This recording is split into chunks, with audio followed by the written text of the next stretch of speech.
मैं मानसी गोस्वामी आपका स्वागत करती हूँ एक बार फिर से केमिस्ट्री विद मानसी में। मेरी प्रीवियस वीडियोस में मैंने आपको क्लास 11 के चैप्टर फर्स्ट के सम बेसिक कंसेप्ट्स के कुछ टॉपिक्स एक्सप्लेन किए थे। अब मैं उसी के ही एक नेक्स्ट पार्ट को आपको एक्सप्लेन करने जा रही हूँ। सो मेरा टॉपिक है परसेंटेज कंपोजिशन। परसेंटेज कंपोजिशन होता क्या है?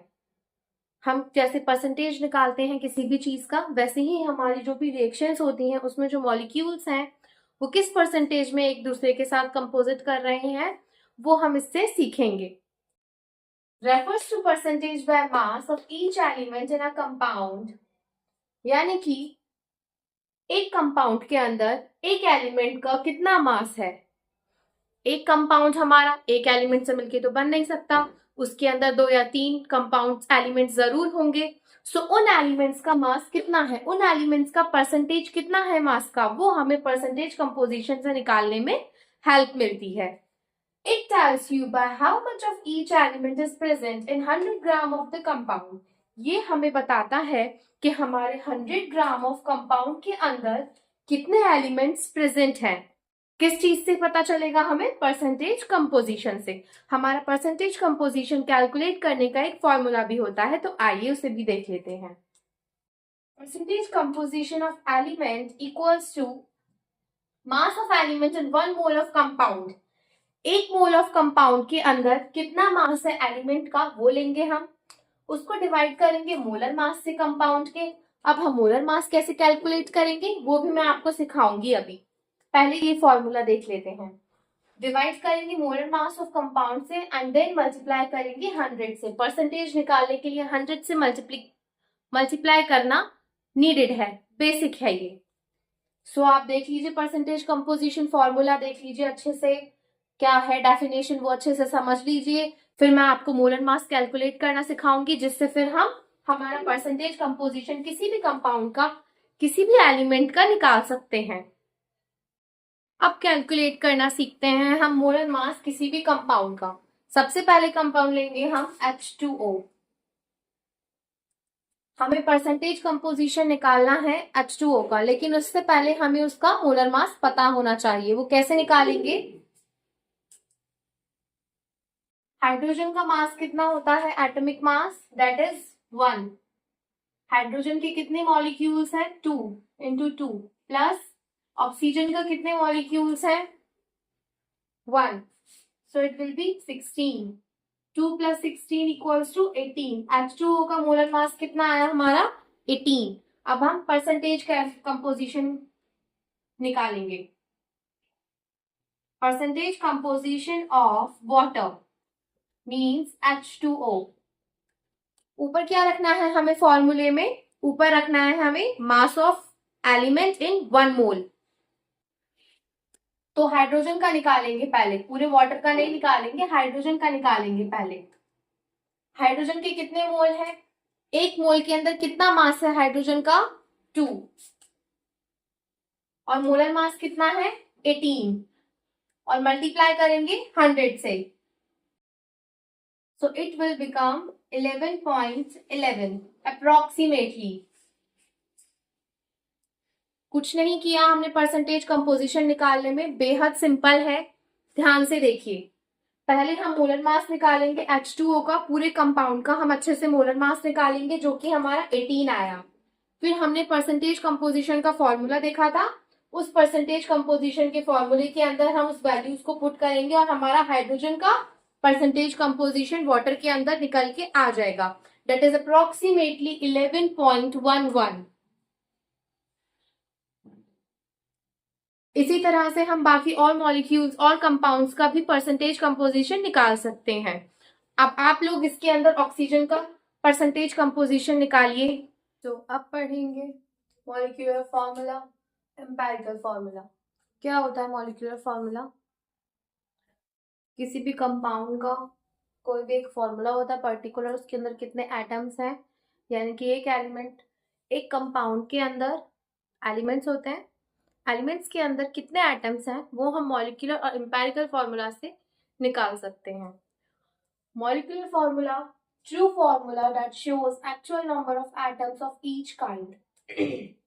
मॉलिक्यूलर फॉर्मूला हमें ट्रू फॉर्मूला बताता है उसके अंदर कितने एटम्स प्रेजेंट हैं एक एलिमेंट के अंदर। जैसे कि एग्जांपल से समझ सकते हैं, ग्लूकोज के अंदर C6H12O6, इसका मॉलिक्यूलर फॉर्मूला क्या निकलेगा? कार्बन का कितना होता है 6, हाइड्रोजन कितने हैं 12, ऑक्सीजन कितने हैं 6। सिंपलेस्ट रेशियो में करेंगे इसके तो 1:2:1 आएगा। ये हमें ट्रू फॉर्मूला पता चला किसका? ग्लूकोज का। सेम ऐसे ही बात करेंगे अब हम एम्पेरिकल फॉर्मूला की। Empirical formula shows the ratio of number of atoms of each kind in compound. Empirical formula हमें एक्चुअल नंबर्स नहीं बताता है, वो हमें सिर्फ रेशियो शो करता है, एटम्स कितने हैं सिर्फ वो बताता है। वो हमें मॉलिक्यूलर फॉर्मूला की तरह एग्जैक्ट डाटा प्रोवाइड नहीं कराता, वो सिर्फ हमें बताएगा कितने एटम्स प्रेजेंट है। सॉरी। सिमिलरली ग्लूकोज में देखेंगे C6H12, इसका एम्पेरिकल फॉर्मूला क्या होगा? कार्बन के 6 हट जाएंगे, इसके हट जाएंगे और कितना बचेगा हाइड्रोजन का 2। तो जैसे हमें मॉलिक्यूलर फॉर्मूला में 1:2:1 शो हुआ था, ऐसे नहीं शो होता एम्पेरिकल में। एम्पेरिकल में हमें सिर्फ एटम्स पता चलेंगे, कार्बन, हाइड्रोजन एंड ऑक्सीजन। इसमें हमें सिंपलेस्ट होल नंबर रेशियो पता चलता है, लेकिन एम्पेरिकल फॉर्मूला में हमें सिर्फ एलिमेंट्स पता चलते हैं, कितने एटम्स प्रेजेंट हैं। सो ये हमारा मॉलिक्यूलर और एम्पेरिकल फॉर्मूला क्या होता है वो मैंने आपको बताया। अब इनसे रिलेटेड कुछ न्यूमेरिकल्स हम बताएंगे। इन दोनों के बीच में एक रिलेशन भी होता है, वो रिलेशन मैं आपको बताती हूँ। मॉलिक्यूलर फॉर्मूला और एम्पेरिकल फॉर्मूला के बीच के रिलेशन क्या है? Molecular formula equals to empirical into n. N क्या है? डिटरमाइनिंग फैक्टर है, ये हमें कैलकुलेट करने के लिए आ सकता है। यह हमें एन की वैल्यू पता है तो हम इन दोनों को निकाल सकते हैं। एम्पेरिकल फॉर्मूला सारे एटम्स को ऐड करके आता है और मॉलिक्यूलर फॉर्मूला सिंपलेस्ट रेशियो में निकालने के बाद आता है। So this is all about empirical and molecular formula. I hope आपको कोई भी डाउट नहीं होगा। empirical formula, molecular formula तो हो गया। अब आती हैं कुछ हमारी terms, that is some concentration terms। इसके अंदर क्या टॉपिक कवर होगा? हमारा molality, molarity, normality, mass percent, mole fraction and etcetera. ये सारे टॉपिक्स मैं आपको कंसंट्रेशन टर्म्स में अब पढ़ाने जा रही हूँ।